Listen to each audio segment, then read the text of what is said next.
Follow along as we continue exploring the coastline of Michigan's Upper Peninsula. In this leg of the journey, we leave Detour and head north to Sault Ste. Marie, about a 65-mile drive. God, I don't want to get on this one. This one's too full. We'll take the next one.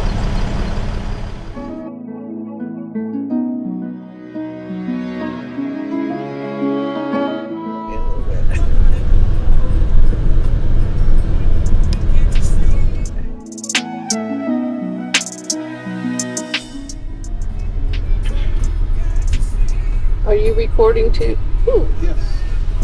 Ooh. I think they're closing that back gate. Oh God, here we go. We're good. Squeaky. Oh my God, this is worse. This guy's getting out. Oh, he's adjusting his mirror. Oh. He's got the tip. We're moving. Oh God, we're moving. Oh my God, I can't look. Can you just let me know when we get there? No, open your eyes, take it all in. In 1 mile, leave the ferry. Okay. We don't want to leave the ferry here. In case any of you've missed it, ferry crossings are not my favorite thing.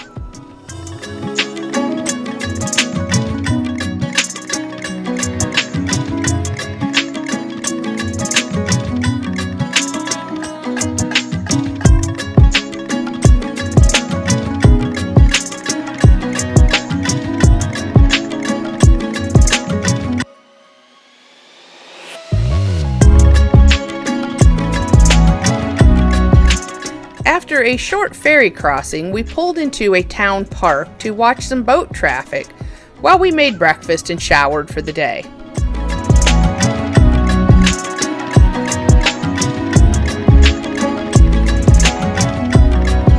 We tried to follow the St. Mary's River as much as we could.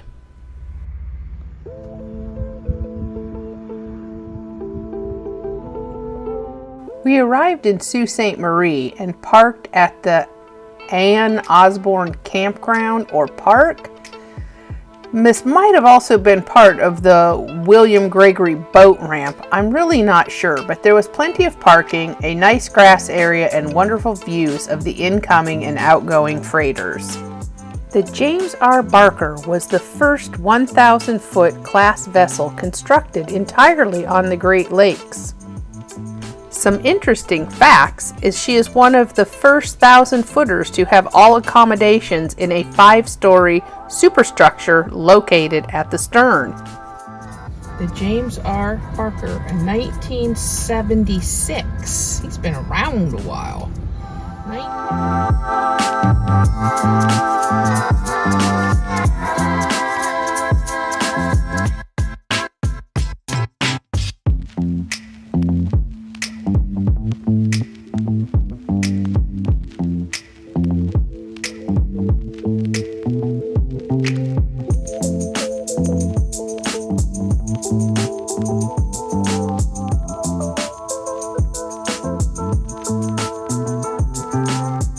We hung out at the park well into the evening while we tried to figure out our overnight spot. We could have stayed at the Kewadin Casino RV Park for $25 a night. However, the Walmart allowed overnight parking and we did need to resupply, and for a $10 donation we used the county dump facility.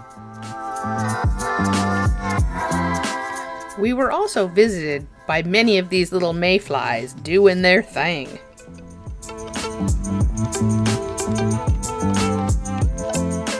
As always, when parking overnight at a Walmart, we left early the next morning and grabbed a couple breakfast crepes from the Crepe and Coffee in downtown.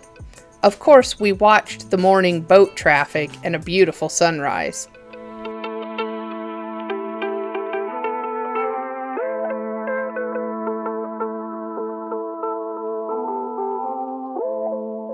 And I believe this is Sault Ste. Marie, Canada, on the other side of the river. These riverboat cruises look like something that could be a lot of fun.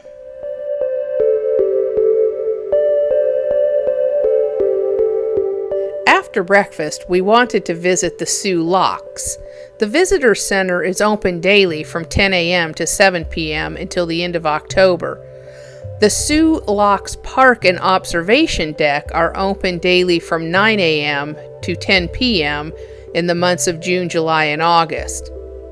Affectionately called the linchpin of the Great Lakes by the United States Army Corps of Engineers, the Soo Locks are a remarkable feat of engineering and human ingenuity that connect Lake Superior and Huron. The locks operate by rising and lowering boats between the levels of Lake Superior and the lower Great Lakes using a series of gates and chambers. Water and boats are moved solely by the force of gravity. The Soo Locks date back to the mid-1800s and are a popular tourist destination, attracting an estimate of 500,000 visitors annually. The Soo Locks, located on the St. Mary's River, allow freighters to navigate between Lake Superior and the lower Great Lakes, the St. Lawrence Seaway, and the international markets. This essential transportation link moves nearly 86 million tons of cargo annually, including 95% of the United States iron ore. Most ships utilize the Poe Lock, which was rebuilt in 1968 to accommodate larger and more modern ships. The MacArthur Lock, which is the closest to Sault Ste. Marie, is also still open in operation and was named after General Douglas MacArthur. The canal and locks enable ships to bypass rapids on the St. Mary's River and safely pass between Lake Superior and Lake Huron, a 21-foot elevation change.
There are many reader boards placed around the observation platform, providing information about the locks and how they operate.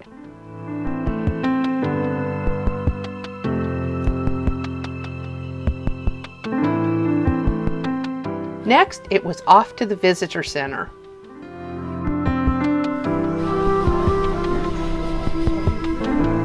It was really interesting to learn about the evolution of the ships and the freight haulers over time, from small dugout boats to the modern day 1,000-foot freighters.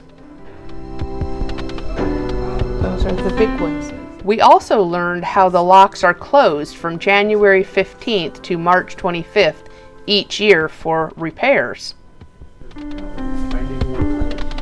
freighters have a crew of 25 people. Oh, we saw this guy. That's the guy. Oh. That was the first one that went in. Yeah. The first of the 1,000-footers.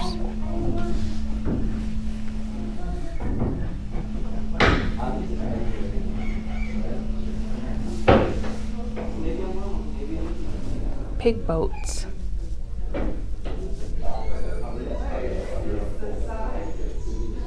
Oh, we said it was 1976 or something. Yeah.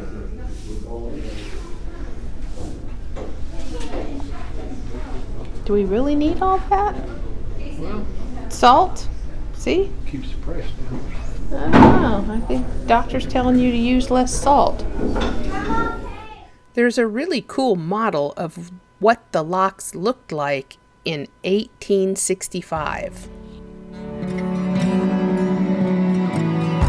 While we were inside, the mighty Edwin H. Gott freighter entered the larger Poe lock.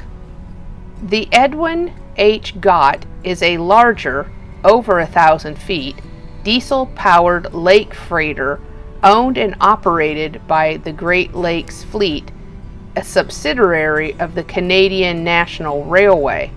This vessel was built in 1979 at Bay Shipping Company, Sturgeon Bay, Wisconsin. There are other things to see here as well, such as the Weather Bureau building built in 1899. In 2005, the building was restored by the Shipwreck Society.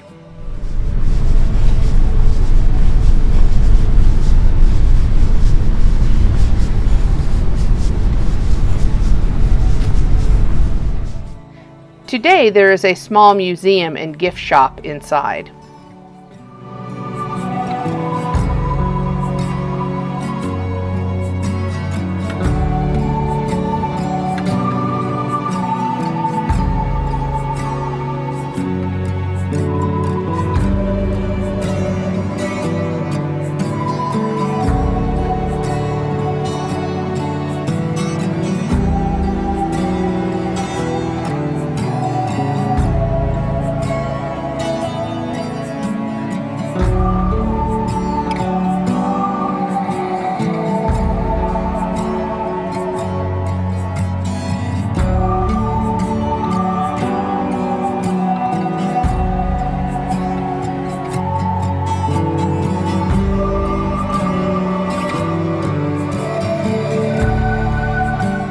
Getting through the locks is no speedy process. We managed to return to the park and our viewing location just in time to see the Edwin H. Gott heading south on the St. Mary's River.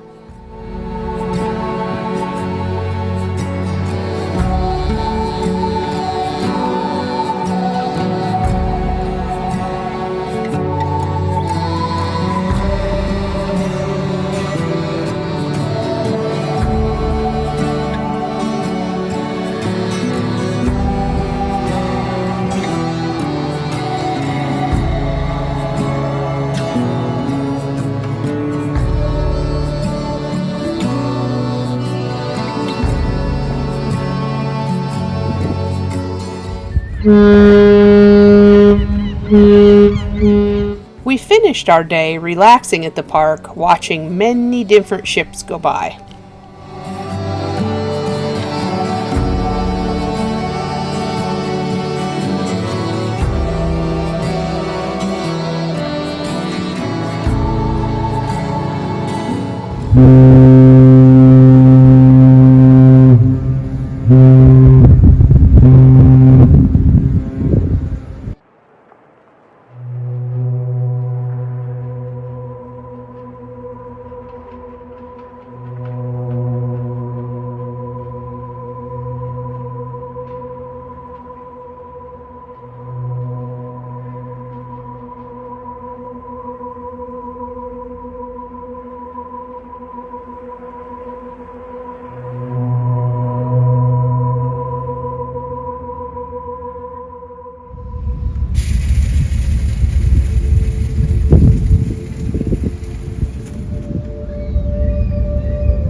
The next day, we took one last drive along West Portage Avenue and took a look at the Sault Ste Marie International Bridge into Canada.